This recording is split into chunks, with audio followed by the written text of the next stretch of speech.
Jim Jim. Welcome back to my YouTube channel Activity Room. Today in this video we are going to solve our Flying Together chapter number 2 of class 5th.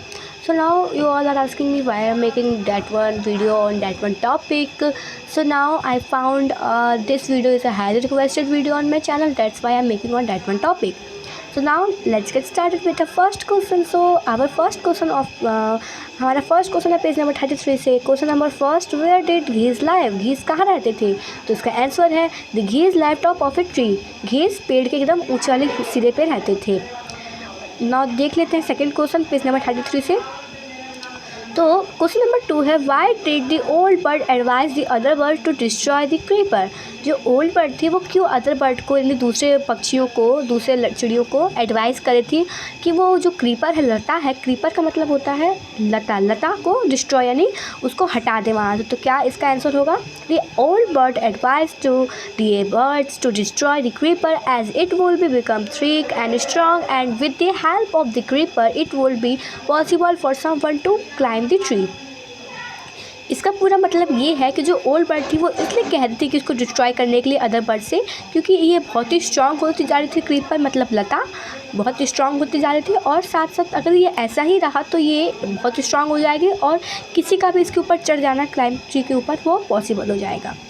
Now देख लेते हैं question number 3. तो question number 3 है, why did geese cry help help.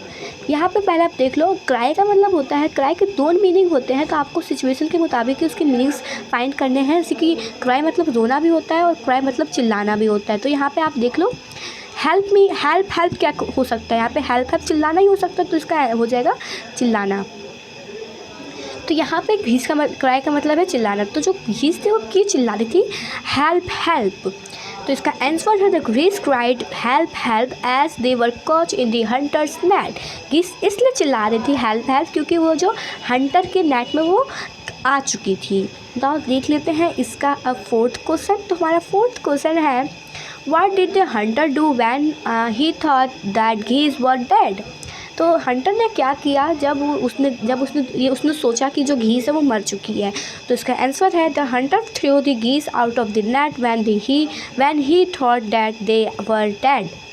उसने ये सोचने लगा कि अब तो ये मर चुकी है तो अब उसको रखने से कोई फ़ायदा है नहीं, तो उसको मैं फेंक देता हूँ. तो इसलिए उसने नेट से उसको फेंक दिया. नाउ देख लेते हैं क्वेश्चन नंबर 5. तो क्वेश्चन नंबर 5 है, why did the geese planted to be dead. ये जो घीस थे उसने ऐसा क्यों किया, मरने का ऐसे कि उसने मरने का नाटक क्यों किया? तो इसका आंसर है the geese planted to be dead as the hunter would not dead birds and hence will throw them to the ground. इसका मतलब ये हुआ कि जो उसने इसलिए ऐसा किया क्योंकि हंटर्स को तो डेड बर्ड चाहिए होती है नहीं, तो वो उसे फेंक देगा, इसलिए उसने ऐसा नाटक किया. नाउ क्वेश्चन नंबर 6 देख लेते हैं. क्वेश्चन नंबर 6 है, question number 6, describe one incident when you got into trouble because did not do your work on time.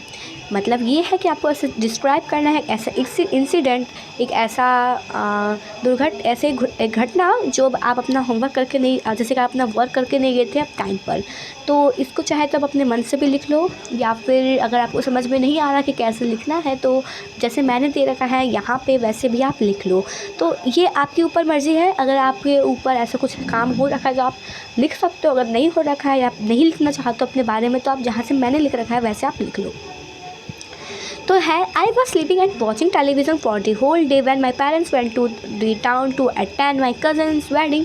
I carelessly wasted all the time and went to school without completing my homework. It was the last day of submission. My marks got dedicated because of my carelessness. इसका मतलब ये है कि जैसे कि मैं एक दिन जैसे कि मैंने यहाँ पे ये लिख रखा है कि मैं सो रही थी और मैं टीवी देख रही थी, और जब मेरे पेरेंट्स जैसे कि टाउन से बाहर गए थे मेरी कज़न की वेडिंग अटेंड करने के लिए. मेरी भाई जो मेरे कज़न होते हैं चाचा चाची क्या, उनके वेडिंग अटेंड करने के लिए. उस समय मैं अपना बहुत ही टाइम वेस्ट कर रही थी और इसकी वजह से मैंने अपना होमवर्क भी कंप्लीट नहीं किया स्कूल का. और जिस दिन मैं गई होमवर्क लेके, जैसे कि कंप्लीट नहीं था मेरा जिस दिन होमवर्क, उस दिन ही लास्ट डे ऑफ सबमिशन था और मेरे मार्क्स कट गए उसी वजह से, क्योंकि मैंने उसमें अपना केयर नहीं किया, अपने टाइम की केयर नहीं की, अपना जैसे कि टाइम का केयर नहीं किया, आपने स्कूल का होमवर्क नहीं किया, इसलिए मेरे मार्क्स कट गए। तो आप चाहे तो ऐसे भी लिख लो। नाउ देख लेते हैं question number 7, state whether the following statement true और फॉल्स। हम यहाँ पे ट्रू फॉल्स बता रहे हैं, तो सिंपल से हम पहले क्वेश्चन पढ़ लेते हैं। क्वेश्चन है हमारा, the tree was the house of a flock of parrot. Parrot का हाउस था कि गीस का हाउस था? तो यहाँ पे पैरेट है तो गलत ही होगा, तो इसका क्या हो जाएगा हमारा, फॉल्स हो जाएगा फर्स्ट का। सेकंड है, the wise old bird wanted the creeper to destroy. जो वाइस ओल्ड बर्ड थी वो क्रीपर को डिस्ट्रॉय करना चाहती थी, तो इसका हो जाएगा ट्रू। फर्स्ट का फॉल्स, सेकंड का ट्रू।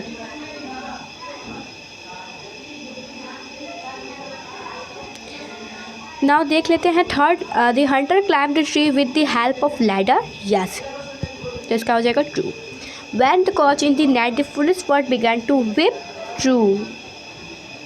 मतलब इसका ये है कि जब वो फुलिस बर्ड जो थी, मूर्ख पक्षी, जो मूर्ख चिड़िया थी, वो जब नेट में आ गई, नेट में उसे जब हंटर ने पकड़ लिया तो वो क्या रोने लगी? हाँ, इसका भी हो जाएगा true. The wise old bird helped them to escape. True. तो गाइस, ये थी मेरी आज की वीडियो। आप लोगों की आपको पसंद आई होगी। अगर आपको पसंद आए तो इस वीडियो को लाइक करना एंड चैनल को सब्सक्राइब करना। Thanks for watching.